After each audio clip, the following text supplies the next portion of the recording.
Good morning बच्चों। आज पुनः मैं आपको आपके पाठ्य पुस्तक मंथन से पाठ 9 चढ़ना भाग 2 पढ़ाऊंगी। कल आप लोगों ने पढ़ा था कि लेखिका ने कैसे चढ़ना का चरित्र चित्रण किया था, उसकी वेशभूषा के बारे में बताया था, उसकी दशाओं के बारे में बताया था। अब हम आगे आज उसके पढ़ेंगे।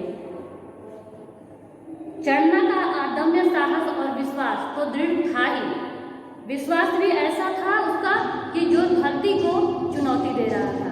जब लेखिका चढ़ना को देखी तो चढ़ना एक अपने ही धुन में एक राजस्थानी गीत गाता हुआ खेतों में काम कर रहा था। कौन सा गीत था? मारा रतन राणा एक बार तो अमराणे घोड़ों फेर, अमराणे में बोले सुआ मोर, बागों में माँ बोले मीठी कोयल जी, अमराणे में घोर अंधार हारे मारे सोना राणा।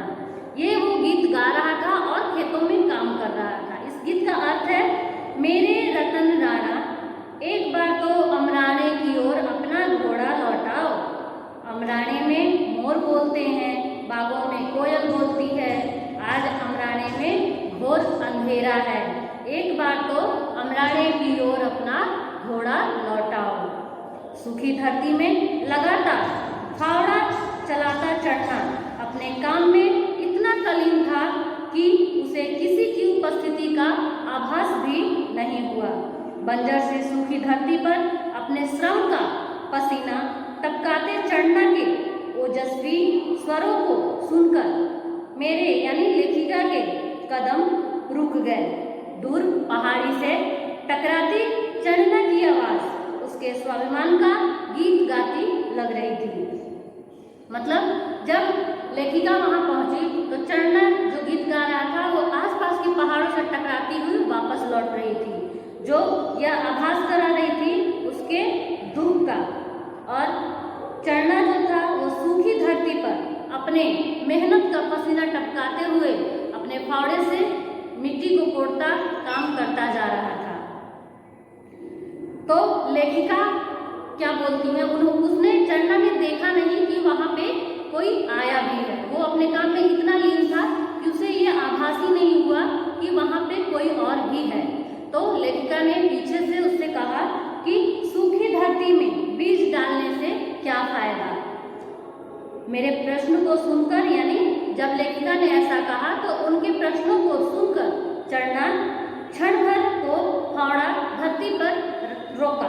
मतलब जैसे ही उन्होंने प्रश्न पूछा तो फावड़ा चलाते ही वो क्षण भर के लिए फावड़ा को रोकता है और झुककर धरती पर फावड़ा को रख देता है और धोती के एक छोर से अपने मुंह पोछा, यानी उसके चेहरे पे जो पसीने थे उसको पोंछता है। फिर आवाज की ओर गर्दन उठाकर विश्वासपूर्वक बोलता है। मतलब जिधर से उसे आवाज आई उधर मुड़ता है और विश्वास से बोलता है। क्या बोलता है? धरती सूखी है आकाश नहीं। यानी उसने कहा, उसको इतना विश्वास था कि आज नहीं कल वर्षा होगी। उसने कहा कि धरती सूखी है आकाश नहीं, यानी धरती पे बारिश नहीं हुई है। ऐसा नहीं है कि आकाश में बारिश नहीं है या बादल नहीं होंगे। मेरे प्रश्न को सुनकर चढ़ना ने क्षण भर को मतलब देखता वो रह गया, जैसे लेखिका को अचानक से आवाज सुनकर, क्योंकि वो काम में इतना लीन था कि उसे एहसास ही नहीं हुआ कि वहां पे कोई और भी है। फिर लेखिका कहती हैं, अपने श्रम पर ऐसा अटूट विश्वास और इतनी गहनता मैंने उस क्षण तक कभी अनुभव न की थी। मतलब चढ़ना को अपने मेहनत पर और काबिलियत पर इतना विश्वास था कि लेखिका ने कभी सोचा भी नहीं था कि इतना दृढ़ विश्वास उसके अंदर होगी। चढ़ना का कथन अब भी मेरे कानों में गूंज रहा था कि उसने फावड़ा उठाया और पगडंडी से मुझे राह दिखाते बढ़ चला। वह बढ़ रहा था ऊंचाइयों पर टीले की चोटी पर बनी झोपड़ी की ओर। मतलब उसका कथन लेखिका के कानों में बार बार गूंज रहा था। फिर चढ़ना ने उनको इशारे करते हुए, तब रास्ते की ओर इशारे करते हुए उनको आगे बढ़ने का संकेत दिया। आगे आगे खुद गया और उसके पीछे पीछे लेखिका भी जा रही थी। एक पगडंडी से होते हुए ऊंचाई पर चढ़ रहे थे जहां चरना का घर यानी उसकी झोपड़ी थी। बाहर से साधारण सी दिखाई देने वाली झोपड़ी में प्रवेश कर मैं सन्न रह गई। झोपड़ी की दीवारों पर गेरू और चूने से हाथी, घोड़े, मोर तथा फूल पत्तियों के कलात्मक चित्र बने थे। मतलब लेखिका बताती हैं कि जैसे ही वो उसके घर की और उसकी झोपड़ी की ओर बढ़ रही थी तो बाहर से तो एकदम साधारण सा वो झोपड़ी दिख रहा था, लेकिन जब लेखिका उस झोपड़ी के अंदर जाती हैं तो हैरान रह जाती हैं। क्यों हैरान रह जाती हैं? क्योंकि उस झोपड़ी के अंदर दीवारों पे गेरुआ रंग से मतलब इतने सुंदर सुंदर कलात्मक चित्र बने हुए थे कि वो हैरान रह गई देख के, मानो किसी निपुण कलाकार ने उन्हें अपनी ऊंची से रंग भरा हो। मतलब उन्हें लग रहा था कि मतलब एक कुशल कारीगर जो एक्सपर्ट हो चित्र बनाने में, उसने अपनी ऊंची से यानी ब्रश से उसमें रंग भरा हो। झोपड़ी के भीतर की दीवारों पर मिट्टी की लिपाई से अंकित कलात्मक भित्ति चित्र, जमीन पर बिछी चटाई और कोने में रखा कुट्टी मिट्टी से बना बड़ा बर्तन, 2-4 बर्तन, चूल्हा और एक कोठरी, यही थी चरना की कुल पूंजी। यानी चित्र तो देखा ही, उसके बाद लेखिका ने देखा कि मिट्टी के बने हुए कुछ बर्तन, एक चूल्हा और एक पोटली रखी थी, जो यही थी चरना की गृहस्थी।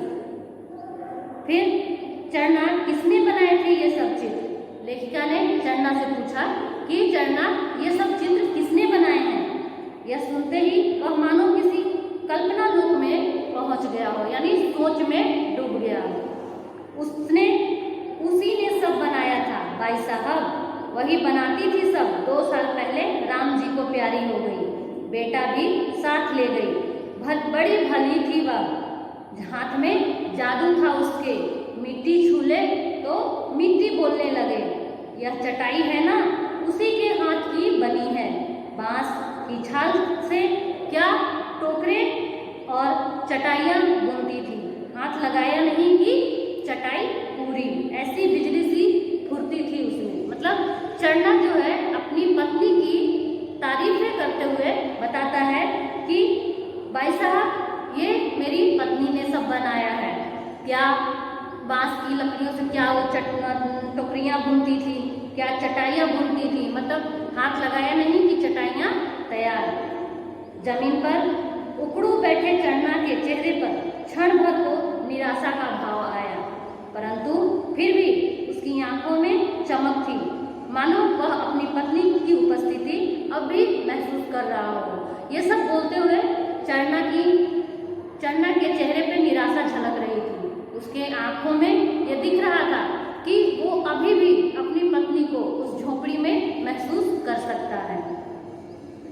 मेरी दृष्टि के सामने अनाज रखने के लिए बनाए बड़े से गोलाकार बर्तन पर टिक गई, यानी लेखिका की नजर जो है अनाज रखने के लिए बने थे जो वहां पे बर्तन, उस पे गई।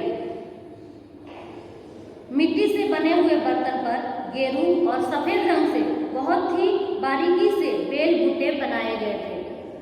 सच में उसके हाथ में जादू रहा होगा। लेखिका ने कहा कि जो उस अनाज रखने के बर्तन पे जो डिजाइन बने थे उसको देखने के बाद लेखिका को ऐसा लगा कि जरूर उसके हाथों में जादू होगी।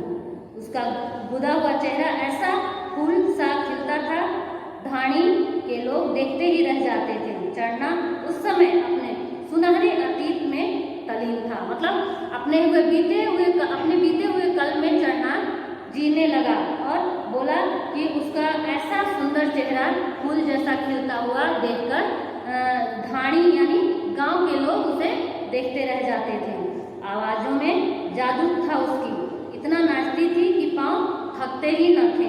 चरना बोलता जा रहा था, वह अपने अतीत की स्मृतियों में खोया हुआ था, यानी अतीत में अपने जिन्हें अतीत की यादों को ताजा करने के लिए वो लेखिका के सामने अपनी पत्नी की तारीफें के पुल बांधे जा रहा था और उनका उसके बारे में बताते जा रहा था। बच्चों ये दूसरा भाग था, ये आप लोग पढ़िएगा। मैं आगे का भाग आपको अगले वीडियो में पढ़ाऊंगी।